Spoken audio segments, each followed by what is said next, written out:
La suite du Grand Direct sur i24 News. À 2 mois et demi des élections législatives anticipées en Israël. Notre invité ce soir est Eli Elalouf, ancien président de la commission de la lutte contre la pauvreté en Israël et dernière recrue du parti de Moshe Kahlon. Bonsoir. Bonsoir.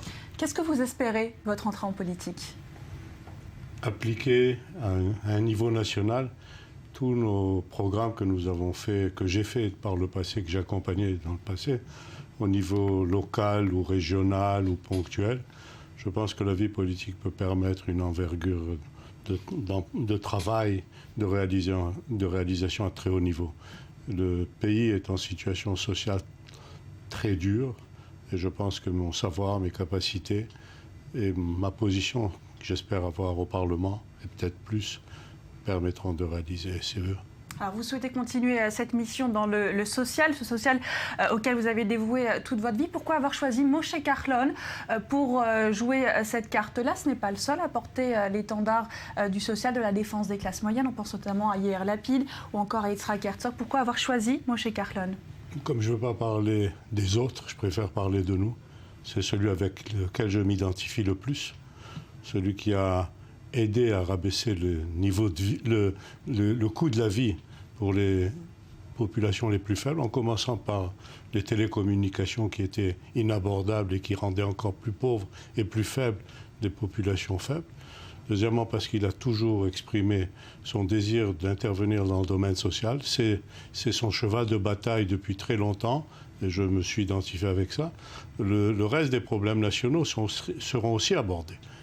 Comme les problèmes de sécurité, le problème des territoires, le problème Alors des... justement, quelles sont vos positions là-dessus? On connaît sur vos ça, positions sociales. Personnellement, j'ai mes positions, mais le parti dévoilera sa plateforme électorale. Et vos positions sont concordantes avec celles du parti? On sait que c'est un ancien du Likoud, Moshe Kahlon. Il est ancien du Likoud. Oui. Moi, je suis ancien d'aucun parti. Mon dernier parti, c'était Daesh. Pas Daesh, c'est Daesh, qui existait en 1978. Pour lequel j'ai énormément œuvré. Mes idées sont celles d'un pragmatisme en faveur de la vie de l'État d'Israël, un État juif, mais qui sait rendre ses services et son hommage à toutes les populations de ce pays. Il n'est pas question, c'est d'ailleurs une des expressions particulières de notre rapport sur la pauvreté, c'est la première fois qu'il y a un rapport non sectaire. On parle d'un enfant pauvre et pas d'un enfant pauvre juif, arabe ou ultra-orthodoxe. Nous parlons des vieux comme des personnes qu'il faut soutenir et pas des personnes sur la base de leur origine, leur culture, etc. Donc c'est aussi accepté à Kulanu, dans les négociations que j'ai eues avec Moshe. Mais je tiens à dire encore une fois, le plus important, c'est d'éviter cet écart social énorme, cette différence entre les riches et les pauvres, c'est d'appliquer des programmes qui peuvent permettre de sortir de la pauvreté les presque 2 millions d'habitants. Vous avez promis le portefeuille des affaires sociales compte tenu de votre position et de votre expérience? On ne m'a rien promis, je n'ai rien demandé qu'on me promette, mais c'est sûr qu'on ne peut pas m'offrir le ministère de la Culture, ce n'est pas ce qui m'intéresse le plus. Si je pouvais intervenir, je choisirais un ministère des Affaires sociales, et je pense que le ministère social le plus important, c'est le ministère de l'Habitat, qui a rendu encore plus faible, et qui a fait vivre, et qui fait vivre des populations entières dans le pays, dans des situations terribles, de quartiers pauvres, délaissés, abandonnés pour ne pas dire plus grave, et sans appartement pour des populations faibles, compris des jeunes qui commencent Alors, qu'est-ce que vous comptez faire justement pour lutter contre ce phénomène? D'abord, essayer de rattraper le temps perdu, parce que vous savez qu'aujourd'hui, il nous manque tout simplement, toute année, il nous manque 40 000 appartements. Il faut construire 40 000. Nous sommes loin de commencer des constructions de ce chiffre. Deuxièmement, il y a un manque aujourd'hui de 100 000 appartements. Et vous imaginez bien qui ne peut pas payer des maisons à ce coût-là.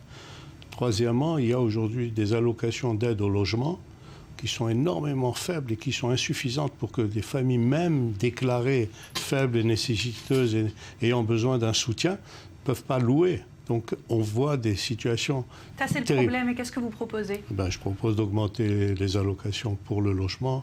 Je propose de la construction d'appartements qui tiennent compte des populations faibles. Par exemple, si on parle de la ville de Tel Aviv qui va construire à Sdedov des milliers d'appartements, elle ne construit aucun appartement de 3 pièces parce qu'on préfère vendre aux riches. Parce que c'est plus lucratif certainement pour les entrepreneurs. Mais justement, c'est ça, le problème d'Israël, au-delà de ces problèmes de logement, de la pauvreté, véritable défi, c'est de réduire les disparités sociales, cet écart entre les riches et les pauvres. Et ça passe pas seulement par l'argent, mais par l'éducation, par la construction dans la périphérie. Ça fait partie de votre programme? Mais comment c'est pour ça que le rapport de la pauvreté, pour la première fois, c'est pas un rapport sur la faiblesse économique de ces populations, mais c'est d'abord l'éducation, le logement, la santé, l'assistance sociale et surtout aux populations les plus faibles. Si on considère qu'en Israël, il y a plus de 400 000 vieux qui ne peuvent pas subvenir à leurs besoins, Israël ne peut pas se permettre moralement, notre moralité juive ne peut pas nous permettre de laisser 400 000 vieux dans cet état. Si on parle d'éducation, on veut sortir des gens de la pauvreté, il faut sortir les enfants de la pauvreté. C'est eux, en leur donnant une éducation adéquate. Il y a eu un démarrage, malheureusement coupé au milieu de l'ancien ministre de l'Éducation, Shai Piron, de ce qu'on a appelé le budget différentiel, qui donne aux enfants nécessiteux le budget le plus adéquat, alors qu'aujourd'hui on sait très bien. Il y a les enfants, mais il y a aussi tous les autres secteurs de la société, on pense aux ultra-orthodoxes, aux populations... Mais quand je dis les enfants, je pense aussi à eux. D'ailleurs, les populations les moins budgétées, ce sont les ultra-orthodoxes, ce sont les Arabes et les quartiers pauvres. Alors non seulement quand on est pauvre, on vit dans un quartier pauvre, tout l'environnement, tout le logement, la santé, tout ça sont aussi des services pauvres. Donc nous voulons développer de plus en plus de services qui vont... Or, les 6 dernières années du gouvernement, on a diminué les services vers les populations pauvres. Alors, un autre aspect de votre carrière, vous avez, lorsque vous étiez à la tête de la Fondation Rachi, vous avez financé cette mission de Gbaim qui permet aux jeunes diplômés de grandes écoles francophones, notamment, de s'intégrer à la société israélienne. Est-ce que vous allez utiliser votre statut de député pour justement représenter peut-être la communauté francophone et faciliter son intégration? Je ne l'ai pas fait parce que j'ai des fonctions, je le fais tout simplement naturellement. Mon dada, c'est d'aider qui je peux aider. Donc, c'est sûr, il y a aujourd'hui un potentiel d'immigration de France. Je pense qu'il y a des efforts qui sont faits pour améliorer leur intégration, mais il y a encore beaucoup, beaucoup à faire, ne serait-ce que intégrer dans le ministère adéquat de l'intégration des personnes qui parlent la langue de ces futurs immigrants. Je parle aussi de l'éducation. Vous savez que cette année, on a refusé, puisque j'étais à l'origine de la création du lycée franco-israélien de Mikvé Israël. Et je sais que cette année, nous avons malheureusement été obligés de refuser 60 enfants par manque de place en internat. Or, c'est une nécessité absolue, c'est notre raison de vivre. La Aliyah, c'est la raison de vivre d'Israël, c'est une raison de base. Si on ne sait pas s'en occuper, c'est vraiment un défaut énorme de notre administration. Donc il faut absolument aussi s'occuper de ça, et ça je le ferai coûte que coûte là où je serai. Alors, il y a différents sondages qui circulent avant ces élections. On sait que c'est variable, mais que Moshe Carlon bénéficie d'une certaine popularité. Est-ce que vous ne redoutez pas qu'on se retrouve dans la même situation qu'avec Lapid, avec un effet de mode? Vous ne craignez pas de rejoindre un parti qui va être éphémère? Ça a été souvent le cas dans l'histoire politique d'Israël.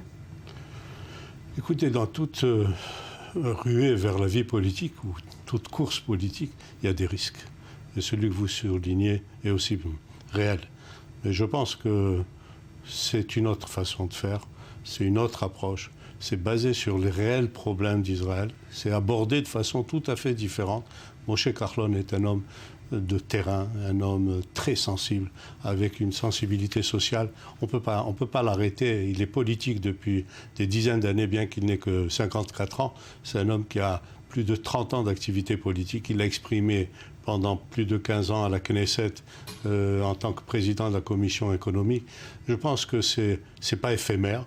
Ça peut être aussi par la suite une intervention qui permettra une coalition plus large, une participation à un parti ou à un autre. Mais je pense que c'est pas la dernière course de Moshe et de notre équipe. Merci beaucoup, Elie Elaoud, d'avoir participé à cette interview. Merci à vous d'avoir suivi cette nouvelle édition du Grand Direct. Dans un instant, vous retrouvez la suite de vos programmes. C'est sur i24 News.